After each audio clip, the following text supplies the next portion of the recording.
Guys, स्वागत है आप लोगों का डेड गुड की एक और नई वीडियो में। तो जैसा कि हम लोगों ने लास्ट एपिसोड में देखा था, ज़ू किंग वज्रा सेट के एंसेस्टर को घायल करने और वज्रा सेट को तबाह करने के बाद टेलीपोर्टेशन एरे की तरफ निकल चुका था, क्योंकि मिस्टर ली ने उससे कहा था कि तुम्हें सिर्फ स्कैवेंजर कैंप के अंदर ही नहीं रुके रहना, बल्कि तुम्हें पूरी दुनिया को एक्सप्लोर करना होगा। और यही सारी बातें याद करते हुए ज़ू किंग टेलीपोर्टेशन एरे के पास पहुंच जाता है, जहाँ पे वो अपना टोकन दिखाते हुए 7 ब्लड आइस की तरफ टेलीपोर्ट हो चुका था। जिसके बाद यहीं से हमारे अगले एपिसोड की शुरुआत होती है। तो इस एपिसोड की शुरुआत में हम लोगों को टेलीपोर्टेशन एरे का ही सीन दिखाया जाता है, जहाँ पे काफी सारे लोग टेलीपोर्ट होते हुए आ रहे थे। और इसी बीच हम देखते हैं कि हमारा हीरो ज़ू किंग भी टेलीपोर्ट होता हुआ अपनी मंजिल यानी कि 7 ब्लड आइस के अंदर पहुंच चुका होता है। ज़ू किंग आज पहली बार बाहर की दुनिया को देख रहा होता है, इसलिए वो वहाँ पे हर एक चीज को बहुत ही गौर से देखते हुए ऑब्जर्व कर रहा था। ज़ू किंग जब वहाँ पे आम लोगों को देखता है तो वो वहाँ पे हैरान होते हुए अपने मन में कहता है, यहाँ पे सब कुछ कितना ज्यादा नॉर्मल है। इन लोगों को देखते हुए ऐसा लग रहा है कि वाकई में ये लोग इंसान हैं, क्योंकि जिस जगह से मैं यहाँ पे आया हूँ वहाँ पे तो इंसानों से भी बदतर लोग रहते थे।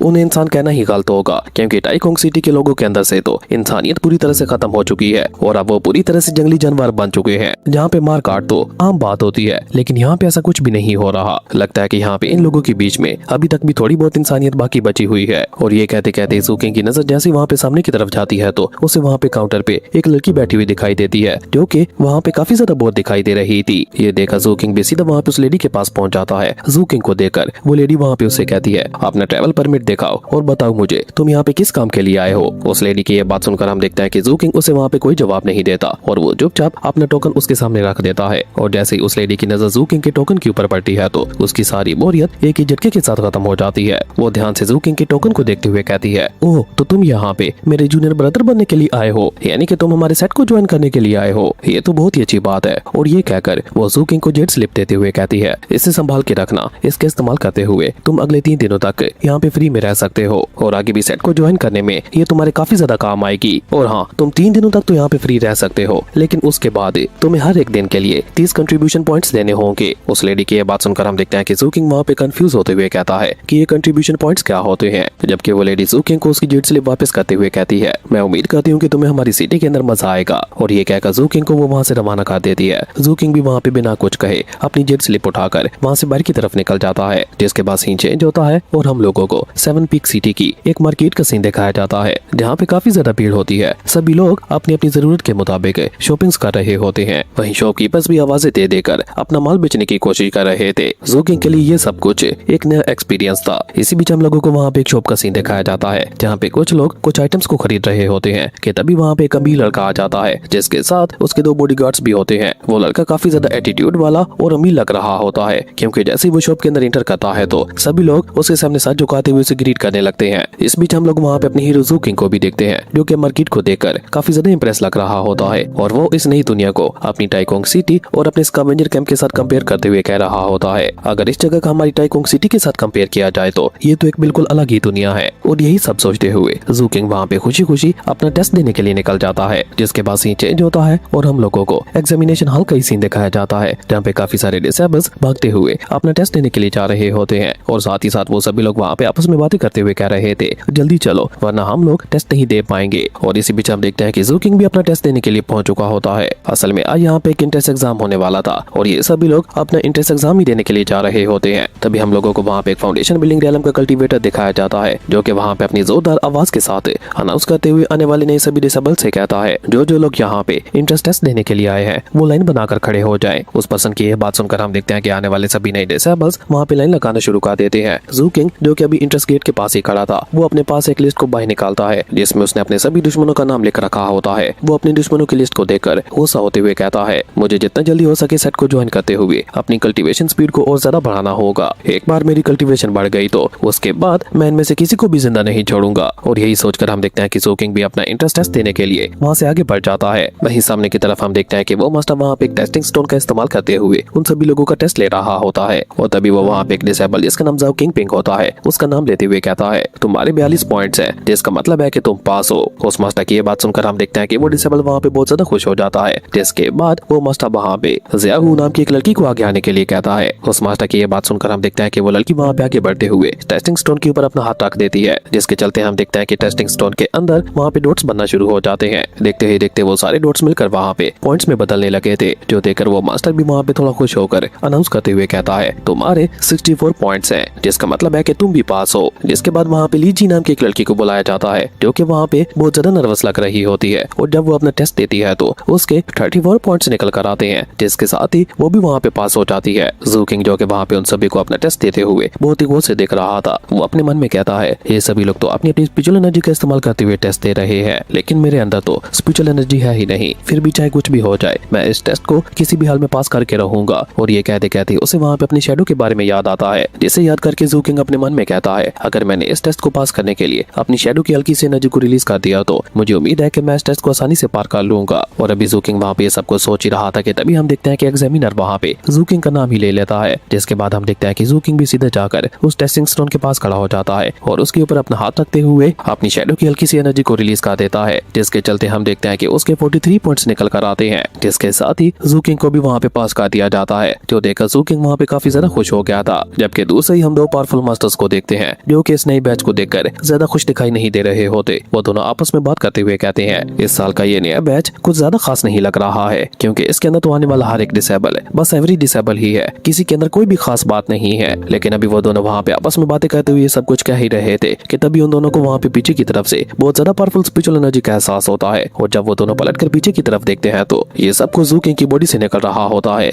क्योंकि जू किंग ने अभी तक भी अपना हाथ उस टेस्टिंग स्टोन से नहीं हटाया होता, जिसके चलते हम देखते हैं कि वहाँ का पूरा मौसम बदलना शुरू हो गया था। चारों तरफ वहाँ पे रेड मिस्ट फैलना शुरू हो जाती है। किसी को वहाँ पे कुछ भी समझ नहीं आ रहा था कि आखिर वहाँ पे ये सब हो क्या रहा है। इवन हम देखते हैं कि जू किंग की उस खतरनाक पावर की वजह से आसपास के सारे स्टोन्स भी ऊपर हवा में उड़ने लगे थे। जू किंग को भी वहाँ पे ये सब कुछ बहुत ज्यादा अजीब लग रहा होता है, क्योंकि उसका ऑरा लगातार वहाँ पे बढ़ते ही चला जा रहा था। और जब जू किंग वहाँ पे पलटकर पीछे की तरफ देखता है तो उसे वहाँ पे डेड गॉड की वही एक आंख दिखाई देती है, जो कि पिछली बार जब ओपन हुई थी तो उसने पूरी दुनिया को तबाह कर दिया था। डेड गॉड की उस आंख को देखकर जू किंग को वहाँ पे अपना बचपन याद आने लगा था। पिछली बार जब उस डेड गॉड ने अपनी आंख खोली थी तो उसकी सिटी का बहुत ज्यादा बुरा हाल हो गया था, सब कुछ वहाँ पे खत्म हो गया था। वो वहाँ पे डेड गॉड की आई को देखकर परेशान होते हुए कहता है ये तो वही डेड डोरा है, वो डेड डोरा जिसकी वजह से मेरी पूरी सिटी डिस्ट्रॉय हो गई थी, मुझसे मेरा सब कुछ छीन लिया गया था। जू किंग वहाँ पे एक पल के लिए पूरी तरह से अपने बचपन की यादों में खो गया था, लेकिन तभी अचानक से उसे वहाँ पे एहसास होता है कि ये डेड आई पहले वाले डेड गॉड की आई से थोड़ी मुख्तलिफ लग रही है। जब वो वहाँ पे उन दोनों को कंपेयर करता है तो उसे जानने को मिलता है कि ये दोनों भले ही एक जैसी ही लग रही है, लेकिन इन दोनों का ऑरा बिल्कुल अलग है। उस समय डेड गॉड की आई ओपन होने की वजह से चारों तरफ डिस्ट्रक्शन फैल गया था, जबकि आज तो ये डिस्ट्रक्टिव आई मेरे सामने मौजूद है, लेकिन आज तो ऐसा कुछ भी नहीं हो रहा है।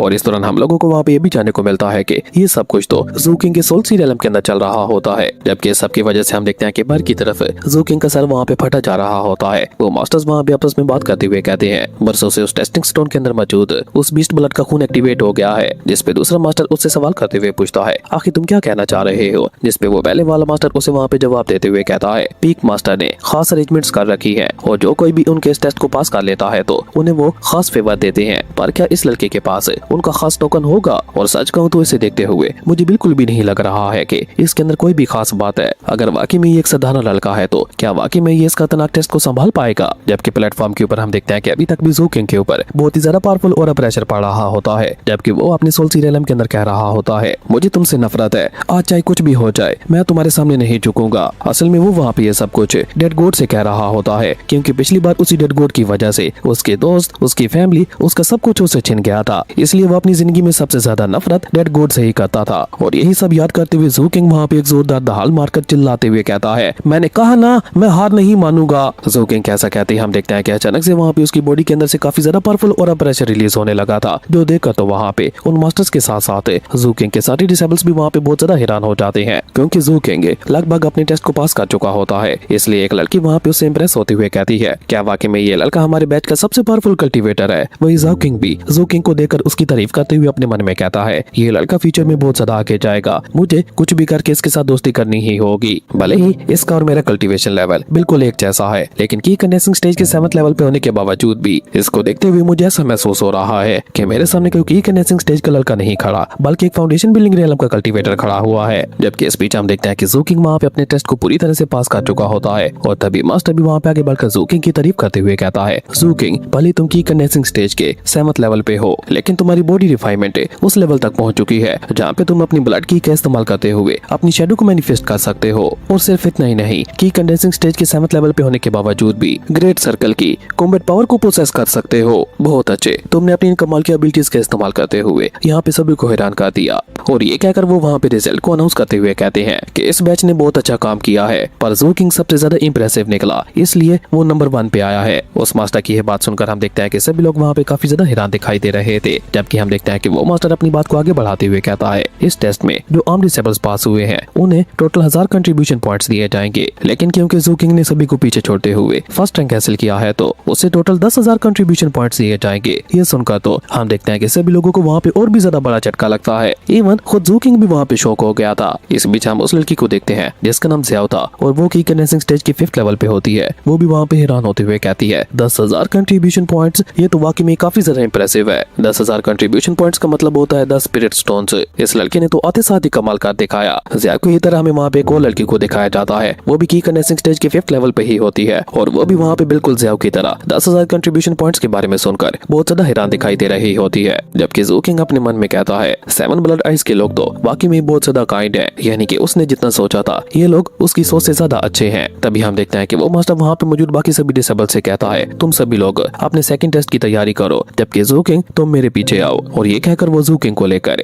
7th पीक पे आ जाते हैं, जहाँ पे पहुंचने के बाद ज़ू किंग अपने मन में कहता है यहाँ की स्पिरिचुअल एनर्जी कितनी ज्यादा प्योर और पावरफुल महसूस हो रही है। अगर मैं यहाँ पे बैठकर कल्टीवेट करता हूँ तो मेरा कल्टीवेशन लेवल दुगनी रफ्तार के साथ आगे बढ़ेगा। ज़ू किंग अभी वहाँ पे ये सब कुछ सोच ही रहा था कि तभी हम देखते हैं कि वो मास्टर ज़ू किंग से वहाँ पे सवाल करते हुए पूछता है तो कैसी लगी तुम्हें हमारी 7th पीक सिटी, जिस पे ज़ू किंग वहाँ पे शांति के साथ जवाब देते हुए कहता है पीसफुल। ज़ू किंग की यह बात सुनकर हम देखते हैं कि मास्टर की फेस के ऊपर स्माइल आ जाती है और वो वहाँ पे ज़ू किंग को वार्न करते हुए कहते हैं दिन में तो ये सिटी वाकई में बहुत ज्यादा सुकून भरी लगती है, लेकिन रात में सब कुछ चेंज हो जाता है, जिसके बारे में धीरे धीरे तुम्हें आगे पता चल जाएगा। बस एक बात का खास ध्यान रखना, तुम्हारे कंट्रीब्यूशन पॉइंट्स तुम्हारी लाइफ की तरह बहुत ज्यादा कीमती है, जिन्हें चुराने या हासिल करने के लिए कोई किसी भी हद तक जा सकता है, इसलिए तुम्हें अपनी लाइफ के साथ साथ अपनी कंट्रीब्यूशन पॉइंट्स की भी हिफाजत करनी होगी। खैर अभी वो लोग वहाँ पे इसी तरह से आपस में बातें कर ही रहे होते हैं कि तभी हम देखते हैं कि वो तीनों डिसेबल्स भी वहाँ पे आ जाते हैं, जो कि सीधा मास्टर के पास आकर उन्हें वहाँ पे ग्रीट करते हुए कहते हैं रिसेप्शन वाले ब्रदर ने हमें आपके पास आने के लिए कहा था। उन तीनों की ये बात सुनकर हम देखते हैं कि वो मास्टर वहाँ पे मुस्कुराते हुए कहता है बहुत अच्छे, अच्छा हुआ कि तुम लोग भी यहाँ पे आ गए, अब मैं तुम चारों को एक साथ ही सबको समझा देता हूँ। और ये कहकर वो मास्टर वहाँ पे अपने पास से कुछ स्क्रिप्चर्स को बाहर निकाल कर उन्हें वहाँ पे सभी के बीच में बांटते हुए कहता है ये सी ट्रांसफॉर्मेशन स्क्रिप्चर्स हैं, जिनके इस्तेमाल करते हुए तुम खुद को और भी ज्यादा पावरफुल बना सकते हो, पर ध्यान रखना ये स्क्रिप्चर किसी आउटसाइडर के साथ शेयर मत करना।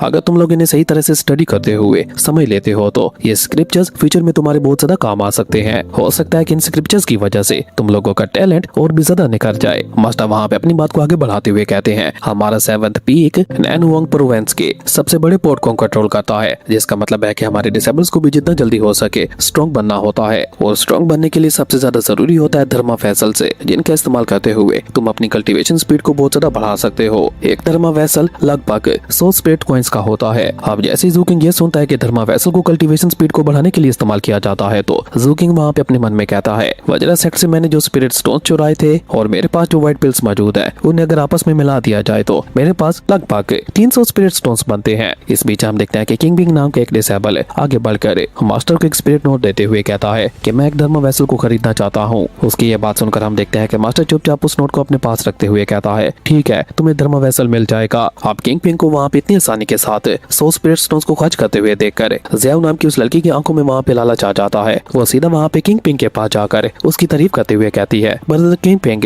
लगता है कि तुम बहुत ज्यादा अमीर हो, जब तुम धर्मा वैसल का इस्तेमाल करते हुए अपनी कल्टीवेशन को बढ़ा लोगे तो अपनी इस जूनियर सिस्टर को मत भूल जाना। ज़ियाओ की ये बात सुनकर हम देखते हैं कि वो लड़का वहाँ पे मुस्कुराते हुए कहता है चिंता मत करो जूनियर सिस्टर, मैं तुम्हें हमेशा याद रखूंगा। अब इस बीच हम देखते हैं कि ज़ू किंग भी वहाँ पे मास्टर को पैसे देते हुए कहता है कि मैं भी एक धर्मा वैसल को खरीदना चाहता हूँ। ज़ू किंग को भी वहाँ पे धर्मा वैसल खरीदते हुए देखकर तो ज़ियाओ की आंखें वहाँ पे फटी की फटी रह जाती है। वो सीधा वहाँ पे ज़ू किंग के पास जाते हुए कहती है मैंने ये नहीं सोचा था कि तुम भी इतने ज्यादा पैसे वाले हो। और ये कहकर वो वहाँ पे सेम डायलॉग ज़ू किंग को भी चिपका देती है, लेकिन हम देखते हैं कि ज़ू किंग उसे वहाँ पे ज्यादा भाव नहीं देता, जिसके चलते ज़ियाओ को वहाँ पे ज़ू किंग के ऊपर गुस्सा आने लगा था क्योंकि वो उसकी चाल में जो नहीं फंस रहा होता। खैर उसके बाद हम देखते हैं कि मास्टर वहाँ पे उन दोनों को धर्मा वैसल्स के बारे में बताते हुए कहते हैं कि धर्मा वैसल्स के अपने अपने ब्रेड्स होते हैं, डॉग के पास जाकर तुम लोग अपने अपने धर्मा वैसल्स को ढूंढ सकते हो। और हाँ, इस टोकन का इस्तेमाल करते हुए तुम लोग ना सिर्फ कम्युनिकेट कर सकते हो बल्कि इसके अंदर तुम लोग अपने कंट्रीब्यूशन पॉइंट्स को भी देख सकते हो, और साथ ही साथ इसके अंदर तुम्हारा असाइन किया हुआ डिपार्टमेंट भी है। कल से ही तुम लोगों को ड्यूटी पे रिपोर्ट करना होगा, और अब क्योंकि बहुत ज्यादा देर हो चुकी है तो चलो अपने अपने डिपार्टमेंट में जाकर आराम करो। और ये कहकर वो मास्टर वहाँ से चला जाता है। इवन हम देखते हैं कि वो सभी लोग भी वहाँ से जाने लगे थे, और जाते हुए जब ज़ू किंग अपने टोकन टोकन को देखता है तो उस पे लिखा हुआ था क्रिमिनल इन्वेस्टिगेशन डिवीजन है, यानी कि उसकी ड्यूटी क्रिमिनल इन्वेस्टिगेशन डिवीजन के अंदर लगी होती है। खैर उसके बाद सीन चेंज होता है और हम लोगों को वहाँ पे रात का सीन दिखाया जाता है, जहाँ पे जू किंग को वापस जाते जाते रात हो चुकी थी। लेकिन जब जू किंग अपने घर की तरफ जा रहा होता है तो उसे वहाँ पे कुछ लोग भागते हुए दिखाई देते हैं, जो कि वहाँ पे आपस में बातें करते हुए कह रहे थे, जल्दी चलो वरना हमारा सब कुछ लुट जाएगा। ये कहकर वो सब लोग वहाँ पे हड़बड़ा कर अपने घरों में जा रहे होते हैं। जू किंग को वहाँ पे कुछ भी समझ नहीं आता कि आखिर यहाँ पे ये सब हो क्या रहा है। लेकिन जब वो वहाँ पे थोड़ा दूर देखता है तो उसे वहाँ पे कुछ लोग देखने को मिलते हैं, जहाँ पे एक मोटा कल्टीवेटर एक पर्सन को मारकर उसका टोकन चुराते हुए उसके सारे कंट्रीब्यूशन पॉइंट्स को भी चुरा लेता है और तभी कोई पीछे से उसके ऊपर ही अटैक करते हुए उस टोकन को ही चुरा लेता है। इसी तरह से वहाँ पे मारकाट चल रही होती है, जो देखकर जू किंग को वहाँ पे मास्टर की कही हुई बात याद आती है कि दिन में तो यहाँ पे बहुत ज्यादा शांति होती है, लेकिन रात को सब कुछ चेंज हो जाता है। कंट्रीब्यूशन पॉइंट्स को चुराने के लिए कोई किसी भी हद तक जा सकता है। जिसके बाद जू किंग को वहाँ पे एक पर्सन दिखाई देता है जो कि वहाँ पे बीस्ट को बेच रहा होता है, जो देखकर जू किंग को वहाँ पे एहसास हो जाता है कि जरूर से यहाँ पे रात में क्रिमिनल्स का राज होता होगा। इस बीच उसकी नजर वहाँ पे ढाबे के अंदर बैठे हुए एक पर्सन के ऊपर पड़ती है, जो कि अपना खाना खाते हुए कह रहा था, दिन ब दिन इस सिटी की प्राइसेस बढ़ती ही जा रही है। और ये कहकर वो वहाँ पे फ्रस्ट्रेट होते हुए अपना खाना नीचे गिरा देता है और एक पर्सन जो कि वहाँ पे नीचे जमीन पे रेंग रहा होता है, वो जल्दी से वहाँ पे उस खाने के पास आकर उसे मजे लेते हुए खाने लगा था, जबकि वो पर्सन वहाँ पे फ्रस्ट्रेट होते हुए कह रहा था, क्या बकवास है, पूरी दिन मेहनत करने के बावजूद भी हमें सिर्फ 3 कंट्रीब्यूशन पॉइंट से मिल पाते हैं, जिनका इस्तेमाल करते हुए हम अच्छे से खाना भी नहीं खा सकते। ये सारा नजारा देखकर जू किंग को वहाँ पे एहसास होने लगा था कि रात में ये जगह बिल्कुल स्कैवेंजर कैंप की तरह बन जाती है, क्योंकि वहाँ पे भी तो बस ऐसा ही कुछ हुआ करता था। खैर यही सब कुछ याद करते हुए हम देखते हैं कि जू किंग वहाँ पे एक होटल के सामने पहुंच जाता है, जो कि होटल कम और भूत बंगला ज्यादा लग रहा होता है, जिसके बारे में भी जू किंग वहाँ पे ये सब कुछ सोच ही रहा था कि तभी जू किंग को वहाँ पे कुछ लोगों के चिल्लाने की आवाज सुनाई देती है, जो कि वहाँ पे एक रेड ड्रेस वाली लड़की का पीछा कर रहे होते हैं। असल में वो लड़की उन लोगों का सामान चुरा कर भाग रही होती है और वो पांचों मिलकर वहाँ पे बहुत ही तेजी के साथ उसका पीछा करने की कोशिश कर रहे होते हैं, लेकिन वो लड़की बहुत ही चालाकी के साथ उन्हें चकमा देते हुए जू किंग को पार करके वहाँ से आगे बढ़ जाती है। लेकिन जैसे वो वहाँ पे जू किंग के पास से गुजरती है तो वो वहाँ पे हैरान होते हुए अपने मन में कहती है, इस लड़के का किलिंग इंटेंट हो रहा कितना ज्यादा खतरनाक है, मुझे यहाँ पे ज्यादा देर तक नहीं रुकना चाहिए और जितना जल्दी हो सके यहाँ से भाग जाना चाहिए। और ये कहकर वो लड़की तुरंत ही अपनी स्पीड को बढ़ाते हुए वहाँ से भाग जाती है, जबकि वो पांचों सीधा जू किंग के पास आकर रुकते हुए कहते हैं, डैम इट, वो लड़की दोबारा भाग गई। लेकिन ये कहते कहते उन पांचों की नजर वहाँ पे जू किंग के ऊपर पड़ती है और वो पांचों मिलकर वहाँ पे जू किंग को देखते हुए कहते हैं, चलो कोई बात नहीं, वो भाग गई तो क्या हुआ, ये तो है ना यहाँ पे। उनकी ये बात सुनकर हम देखते हैं कि जू किंग वहाँ पे कॉल टून में उनसे कहता है, मैं उस लड़की के साथ नहीं हूँ, जिसपे वो पांचों इवल स्माइल करते हुए कहते हैं, तो क्या हो क्या बच्चे, तुम ऐसा समझ लो कि आज तुम्हारी किस्मत बहुत ज्यादा खराब है, जो तुम अनजाने में ही हमारे साथ टकरा गए। और ये कहकर जैसे एक पर्सन उसे वहाँ पे लूटने के लिए आगे बढ़ने लगता है तो जू किंग उससे उसकी ही स्वॉर्ड छीनकर उसे वहीं पे मौत के घाट उतार देता है और उसके बाद वो अपने डैगर का इस्तेमाल करते हुए बाकी सभी को भी एक ही करके मौत के घाट उतारने लगा था। वो उन सभी को इतना जल्दी मौत के घाट उतार चुका था कि उनमें से किसी को वहाँ पे कुछ समझने का मौका ही नहीं मिल पाया था। लेकिन उनमें से एक कल्टीवेटर अभी तक भी जिंदा होता है, जिसे देखकर जू किंग सीधा वहाँ पे उसके पास चला जाता है, जो देखकर वो बंदा जू किंग को देखकर काफी बुरी तरह से घबराने लगा था। पर उसके बावजूद भी वो वहाँ पे जू किंग को धमकी देते हुए कहता है, मुझे मारना मत, अगर तुमने मुझे मारा तो हमारा मास्टर नाइट तुम्हें बिल्कुल भी जिंदा नहीं छोड़ेगा। ये सुनकर जू किंग को वहाँ पे और ज्यादा गुस्सा आ जाता है और वो वहाँ पे बहुत ही रूटलेस तरीके के साथ अपने डैगर का इस्तेमाल करते हुए उसे भी वहीं पे मौत के घाट उतार देता है। लेकिन अभी वहाँ पे ये सब कुछ चल ही रहा था कि तभी हम देखते हैं कि एक बूढ़ा आदमी जू किंग के पास आकर धीरे से उसके कान में कहता है, क्या तुम इन लाशों को बेचोगे। उस बूढ़े आदमी की यह बात सुनकर हम देखते हैं कि जू किंग को वहाँ पे एक झटका लगता है और वो तुरंत ही अपनी जान बचाने के लिए वहाँ से पीछे हट जाता है। वो बुढ़ा वहाँ पे मुस्कुराते हुए जू किंग से कहता है कि घबराओ मत, क्या तुम इन लाशों को बेचोगे। जिसपे हम देखते हैं कि जू किंग वहाँ पे साफ साफ इनकार करते हुए उन सारी लाशों को वहीं पे जलाकर राख कर देता है, जो देखकर वो बुढ़ा वहाँ पे गुस्सा होते हुए कहता है, ये तुमने क्या कर दिया, ये लाश मेरे बहुत ज्यादा काम आ सकती थी। जिसपे जू किंग उससे सवाल करते हुए पूछता है, क्या कि तुम इन लाशों के साथ क्या करने वाले थे। जिसपे वो बड़ा वहाँ पे जवाब देते हुए कहता है कि मरने के बाद भी इनके अंदर की एसेंस मौजूद होता है और मेरे घर एक छोटा सा पेट मौजूद है। जिसके साथ ही हम लोगों को वहाँ पे एक व्हाइट पाइथन दिखाया जाता है, जो कि काफी ज्यादा खतरनाक लग रहा था।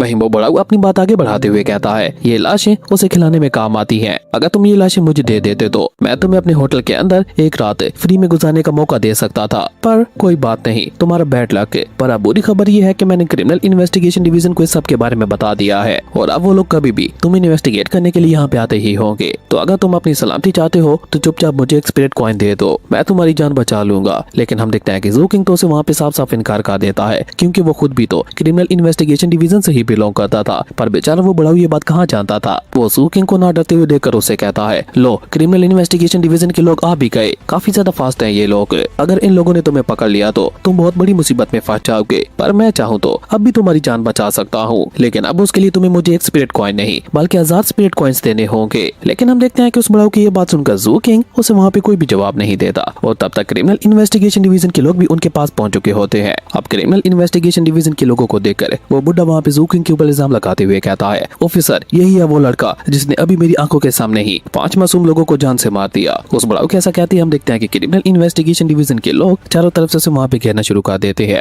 ये क्रिमिनल इन्वेस्टिगेशन डिवीजन की 6 टीम थी और तभी उनका कैप्टन भी वहाँ पे आ जाता है, जो कि ज़ू किंग को बड़े गौर से देखने लगा था और तभी वो वहाँ पे अपनी कमाल की स्पीड का इस्तेमाल करते हुए ज़ू किंग का टोका ले लेता है। हालांकि ज़ू किंग उसे वहाँ पे रोकने की बहुत ज्यादा कोशिश करता है, लेकिन उसकी स्पीड इतनी ज्यादा होती है कि वो उसे वहाँ पे रोक नहीं पाता। वहीं जैसे ही वो कैप्टन ज़ू किंग के टोकन को देखता है तो उसके ऊपर क्रिमिनल इन्वेस्टिगेशन डिवीजन लिखा होता है। ये पढ़कर वो कैप्टन अपनी टीम से कहता है, दूर हो जाओ, ये तो हम में से ही एक है। और ये कहकर कैप्टन वहाँ पे उस बुढ़ाऊ के पास जाते हुए कहता है, तो हाँ कमीने बुड्ढे कहेंगे, तुम हमारे ऑफिसर को हमसे पकड़वाना चाहते हो, आखिर तुम क्या करना चाह रहे थे। ये सुनकर वो बुढ़ा वहाँ पे बहुत ज्यादा घबरा जाता है, जबकि वो कैप्टन उससे कहता है, क्योंकि तुमने हमारे ऑफिसर के रास्ते में रुकावट पैदा करने की कोशिश की और झूठी रिपोर्ट दी है, तो उसकी सजा में तुम्हें 100 स्पिरिट कॉइन्स का जुर्माना देना होगा, वरना मैं तुम्हारा ये होटल बंद कर दूंगा। जिस पे हम देखते हैं कि वो बड़ा वहाँ पे घबराते हुए कहता है, नहीं नहीं ऐसा मत करना, मैं जुर्माना भरने के लिए तैयार हूँ। लेकिन तभी हम देखते हैं कि ज़ू किंग बीच में आते हुए कोल्ड रूम में उस बुढ़ाऊ से कहता है, 100 स्पिरिट कॉइन्स नहीं बल्कि तुम्हें 1000 स्पिरिट कॉइन्स देने होंगे। और उसके बाद ज़ू किंग वहाँ पे कैप्टन को सब कुछ बता देता है कि कैसे उस बुड्ढे ने ज़ू किंग को लूटने की कोशिश की थी। अब ज़ू किंग की ये बात सुनकर हम देखते हैं कि वो कैप्टन भी वहाँ पे गुस्से में आते हुए उस बुढ़ाऊ से कहता है, ये बिल्कुल ठीक कह रहा है, क्योंकि तुमने हमारी ऑफिसर को लूटने की कोशिश की है तो तुम्हें वाकई में 1000 स्पिरिट कॉइन्स का जुर्माना देना होगा, वरना मैं तुम्हारी इस होटल को हमेशा हमेशा के लिए बंद कर दूंगा। जिस पे हम देखते हैं कि वो बड़ा वहाँ पे हड़बड़ाते हुए कहता है, नहीं नहीं ऐसा मत करना, मैं 1000 स्पिरिट कॉइन्स देने के लिए तैयार हूँ, लेकिन उससे 1 पैसा ज्यादा नहीं दूंगा। उस बुढ़ाऊ की ये बात सुनकर हम देखते हैं कि वो कैप्टन अपनी टीम के साथ वहाँ से जाते हुए ज़ू किंग से कहता है, बहुत अच्छे, तुमने काफी अच्छा काम किया है। जिनके जाने के बाद हम देखते हैं कि वो बड़ा भी अपने होटल के अंदर जाते हुए कहता है, तुम तो मेरे लिए बहुत ही बुरे साबित हुए, मैं तुमसे रिक्वेस्ट करता हूँ कि प्लीज दोबारा कभी भी यहाँ पे मत आना। और ये कहकर वो बड़ा अपने होटल के अंदर जाते हुए कहता है, आखिर तुमने मुझे बताया क्यों नहीं था कि तुम क्रिमिनल इन्वेस्टिगेशन डिवीजन से बिलोंग करते हो। जिस पे ज़ू किंग वहाँ पे मुस्कुराते हुए कोल्ड रूम में उससे कहता है, क्योंकि तुमने मुझसे उसके बारे में पूछा ही नहीं था। खैर उसके बाद सीन चेंज होता है और हम लोगों को वहाँ पे पोर्ट का सीन दिखाया जाता है, जहाँ पे काफी सारी शिप्स खड़े होते हैं। साथ ही साथ हम लोगों को वहाँ पे कल्टीवेशन वेसल्स यानी कि धर्मा वेसल्स के बारे में बताया जाता है, जिसे वहाँ पे ज़ू किंग ने बाय तो कर लिया था, पर वहाँ जाकर ज़ू किंग को पता चलता है कि अगर आप इस कल्टीवेशन बात को हमेशा अपने पास रखना चाहते हैं तो आपको हर महीने 30,000 कंट्रीब्यूशन पॉइंट्स का रेंट देना होगा। ये सुनकर ज़ू किंग वहाँ पे बहुत ज्यादा हैरान रह जाता है। 30,000 कंट्रीब्यूशन पॉइंट्स उसके लिए बहुत ज्यादा थे, इसलिए हम देखते हैं कि वो वहाँ पे अपनी किलिंग लिस्ट को बाहर निकालते हुए कहता है, लगता है कि अब मुझे यहाँ पे रहने के लिए बहुत सारे लोगों को मारना होगा। और यही सब सोचते हुए वो अपने बात के अंदर चला जाता है, जहाँ पे वो सी ट्रांसफॉर्मेशन स्क्रिप्चर को बाहर निकाल कर उसे कल्टीवेट करते हुए अपने सोल सी रेलम के अंदर चला जाता है, जहाँ पे वो उसे प्रैक्टिस करते करते अब वाटर एलिमेंट को कंट्रोल करना भी सीख गया था। इवन अब तो वो वहाँ पे एक वाटर एलिमेंट वाले कल्टीवेटर की तरह पानी को जब चाहे कहीं पे भी समन कर सकता था। इसलिए हम देखते हैं कि वो वहाँ पे उसी पानी का इस्तेमाल करते हुए वहाँ पे मल्टीपल बर्ड्स बनाता है, फिशेस बनाता है, और जब वो उन्हें आपस में टकराता है तो उसके सामने एक मिरर जैसा बन जाता है, जिसमें जब वो अपनी शक्ल देखता है तो उसके चेहरे के ऊपर वही धूल मिट्टी लगी होती है जो कि स्कैवेंजर कैंप के अंदर उसने खुद लगाई थी। ज़ू किंग अपने मन में कहता है, उस जगह पे सरवाइव करने के लिए मेरी आइडेंटिटी को छुपाना जरूरी था, लेकिन यहाँ पे मुझे अपनी आइडेंटिटी को छुपाने की कोई जरूरत नहीं है। और ये कहकर ज़ू किंग वहाँ पे अच्छी तरह से बात लेते हुए अपनी बॉडी को पूरी तरह से वॉश कर देता है, जिसके चलते हमें पता चलता है कि ज़ू किंग के पास एक बहुत ही मस्कुलर बॉडी मौजूद है। साथ ही साथ हम देखते हैं कि ज़ू किंग अपना नया ड्रेस भी पहन लेता है, जो कि उसके ऊपर काफी ज्यादा जच रहा होता है। उसके बाद हम देखते हैं कि ज़ू किंग दोबारा से अपनी कल्टीवेशन में लग जाता है और एक रात में ही वो सी ट्रांसफॉर्मेशन स्क्रिप्चर के 5th लेवल पे पहुंच चुका होता है। लेकिन अभी तक भी उसे कल्टीवेट करने के लिए अपनी बॉडी का अलग इस्तेमाल करना पड़ रहा था और मैजिक को अलग इस्तेमाल करना पड़ रहा था। वो इन दोनों चीजों को आपस में मिलाना चाहता था। अगर वो इन दोनों चीजों को आपस में मिलाने में कामयाब हो जाता तो न सिर्फ उसकी कल्टीवेशन स्पीड बहुत ज्यादा बढ़ जाती, बल्कि उसी के साथ साथ उसकी कॉम्बैट पावर्स भी और ज्यादा इनहेंस हो जाती। खैर अब क्योंकि उसकी ड्यूटी का समय हो चुका था तो वो अपनी क्रिमिनल इन्वेस्टिगेशन डिवीजन में ड्यूटी निभाने के लिए निकल पड़ता है। खैर उसके बाद सीन चेंज होता है और हम अपने हीरो ज़ू किंग को देखते हैं, जो कि रिपोर्टिंग करने के लिए डिपार्टमेंट ऑफ रिबन 100 के पास पहुंच चुका होता है। और जैसे ज़ू किंग वहाँ पे इंटरस्टेट के पास पहुंचता है तो उसके अंदर से बहुत ही ज्यादा पावरफुल शॉकवेव एनर्जी निकलती है, जिसे महसूस करके ज़ू किंग भी वहाँ पे हैरान होते हुए कहता है, इतना ज्यादा पावरफुल किलिंग इंटेंट हो रहा, लगता है यहाँ पे काम करने में बहुत ज्यादा मजा आने वाला है। खैर उस शॉकवेव के बाद हम देखते हैं कि अचानक से वहाँ का एंट्रेंस गेट ओपन हो जाता है और जब ज़ू किंग अंदर की तरफ देखता है तो ज़ू किंग को वहाँ पे बिल्कुल स्टैचूज की तरह काफी सारे लोग खड़े हुए दिखाई देते हैं। और इसी कमाल की सीन के साथ ही हमारे अमेजिंग एपिसोड यहीं पे खत्म हो गया था। दोस्तों अगर आप लोगों को ये वीडियो अच्छी लगी तो लाइक कर दें, और अगर अगर चैनल पे नए आए हो तो सब्सक्राइब करते जाना। तो मिलते हैं एक न्यू वीडियो में, तब तक के लिए बाय।